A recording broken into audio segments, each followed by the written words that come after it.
psicópata integrado y en qué se diferencia en un psicópata que muchos pueden tener en la cabeza, ¿no? Más de tipo criminal, violento, agresivo.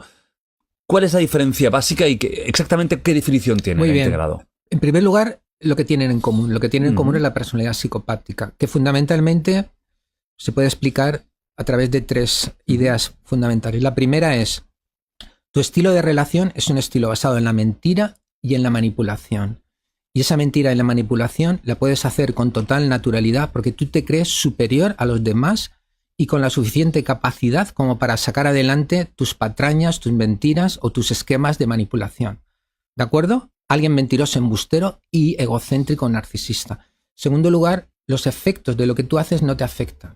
De tal manera que tienes la enorme ventaja, luego comentaré por qué nosotros tenemos más ventaja que ellos en otras cosas, pero ellos tienen la enorme ventaja de que no van a ser traicionados emocionalmente por lo que están haciendo, porque en definitiva ellos no van a verse afectados. No tienen remordimientos, ¿no? Correcto. Eso significa que las consecuencias que van a tener no le van a impactar. Y eso te da pista libre, porque claro, a nosotros lo que nos inhibe es el remordimiento, es el temor a quebrantar principios que son importantes. Claro, esa incapacidad de arrepentimiento está asociada con una capacidad de vivir explotando al otro, porque la falta de conciencia te resulta muy útil en la medida en que tú vivas explotando al otro. Y el psicópata vive para tener el poder en las circunstancias en las que sean. Por consiguiente, tenemos a alguien narcisista, manipulador y embustero, alguien que no tiene conciencia o sentido de la culpa y que tiene como propósito vital dañarte emocional, física o financieramente o de otras maneras con objeto de tener el poder. Y eso significa anularte y explotarte. Y luego una tercera característica es que no aprende de la experiencia o la experiencia no hace que ellos puedan corregirse o ser mejores personas. En parte porque no sienten ansiedad o miedo frente al castigo. Y por consiguiente, el castigo, los exhortos al arrepentimiento o a la reflexión o a tomar un nuevo rumbo no tienen ninguna finalidad. Dicho de otra manera, estas personas no van a cambiar. Y en esa, digamos, personalidad irredenta, orientada al dominio y al control del otro sin remordimientos, nos encontramos con el hecho de que pueden utilizar la violencia de una manera que alguien que no sea un psicópata no lo va a poder hacer. El psicópata, a diferencia del narcisista, porque muchos me preguntan, ¿qué diferencia hay con respecto al narcisista? Mira, el narcisista se cree mejor sus mentiras, se las cree más. El psicópata no. El psicópata tiene claro en qué sentido está mintiendo.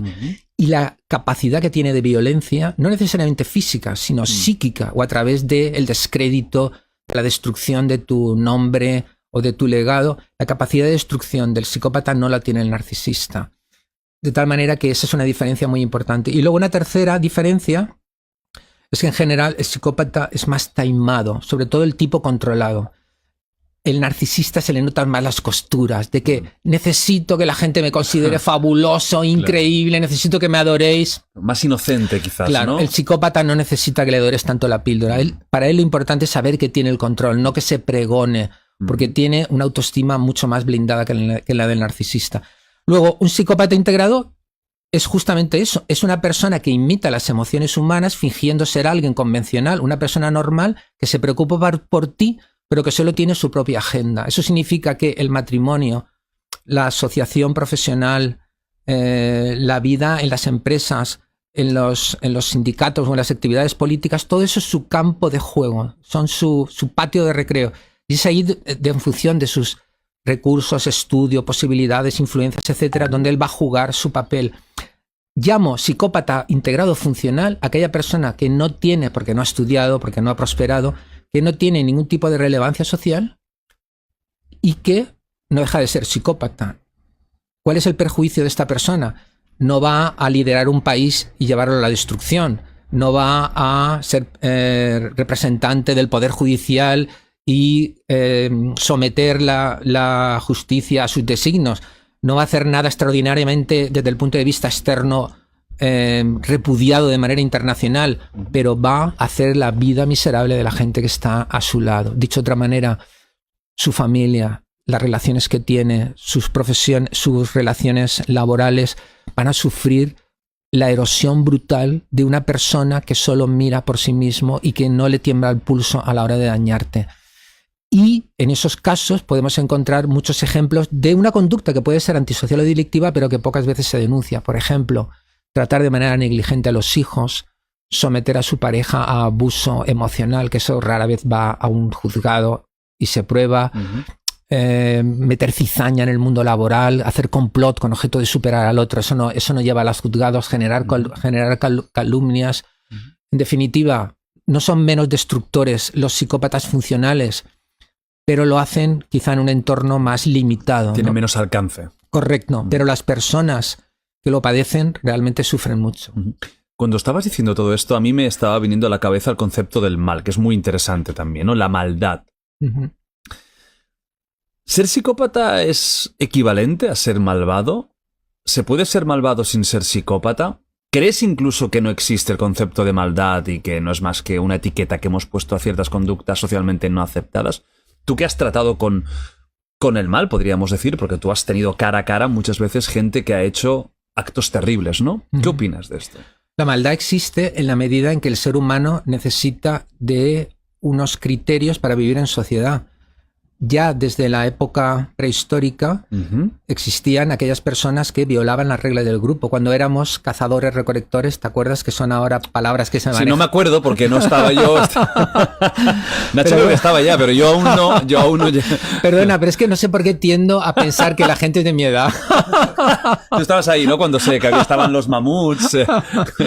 A ver, el Homo sapiens tiene como 150.000, 200.000 años, ¿no? Entonces tú sabes que antes de los 12.000 años, que es cuando empiezan las sociedades en sí mismo asentadas a través de la agricultura, pues el ser humano evolucionó a través de sociedades compuestas de recolectores, gente que recogía frutos y productos, y cazadores. Desde el origen de los tiempos, desde que nos conformamos como grupos o como tribus, ha habido personas que han ejercido la psicopatía en el sentido de que no respetaban las normas de trabajo o de caza, se aprovechaban del beneficio de los otros, y que el grupo aprendió a desarrollar una serie de estrategias para poder controlar y librarse de estas personas, en ocasiones con el destierro, con el ostracismo o con el asesinato. Es decir, que lo que podemos llamar las normas morales o las normas que permiten que nuestra sociedad tenga unos criterios por los que regirse sin que nos matemos, vienen con la propia evolución del ser humano. La moral es la respuesta a la exigencia del ser humano de vivir en sociedad. De tal manera que si no hubiera moral no podríamos vivir en sociedad, porque entonces sería la lucha del fuerte. Una anarquía constante. Una anarquía constante. Quien tiene más poder domina al otro, los esclaviza o los mata. Entonces, la maldad se define precisamente por aquello que destruye lo que es la convivencia. La convivencia basada en el hecho de que establezco lazos afectivos reales y auténticos con los demás. Porque el ser humano se desarrolla como tal en la medida en que ha sido capaz de establecer vínculos donde la interdependencia ha creado como una comunidad de intereses y de amor y de afectos. Y el desarrollo de esa comunidad de intereses y de afectos a lo largo del tiempo es lo que crea una cultura. Es decir, lo que crea una sociedad, lo que hace que con el tiempo pues los seres humanos prosperen a través de los asentamientos y a través de pues todo el desarrollo que se produce en términos de poblados, ciudades, culturas, etcétera. Entonces el ser humano está ahí desde el origen. Por eso el psicópata está ahí desde el origen. Por eso el psicópata no es una convención que en el siglo XX hemos dicho, oye, vamos a poner un nombre y creamos a alguien que es un tío malo, muy malo. No. Es que los estudios antropológicos de culturas que están en una situación, digamos, afín a lo que era la evolución del ser humano, han descubierto a los psicópatas. Porque ellos te lo dicen, en sus propias tradiciones orales te cuentan. Estas personas eran personas que traicionaban al grupo, que eran desleales y que ponían en peligro la supervivencia del grupo. ¿Por qué prospera el psicópata? Porque lo hace en cantidades tan pequeñas que no consiguen que el grupo colapse, pero les permite, con sus mentiras y sus bulos y sus embustes y su manipulación, adquirir la suficiente ventaja como para poder sobrevivir.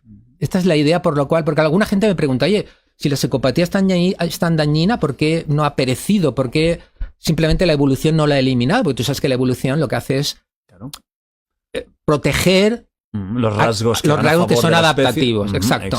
Pero claro, si tú eres un número lo suficientemente reducido como para sacar buena ventaja, aunque te castiguen, en algunos casos aunque te maten, y tienes éxito, con tal de que haya un número suficiente de gente que tenga éxito, eso ya es adaptativo y por consiguiente pasa de generación en generación. Luego la respuesta es, el mal es una realidad antropológica que está unida al propio desarrollo de lo que es el desarrollo de la convivencia. Sin moral no hay convivencia.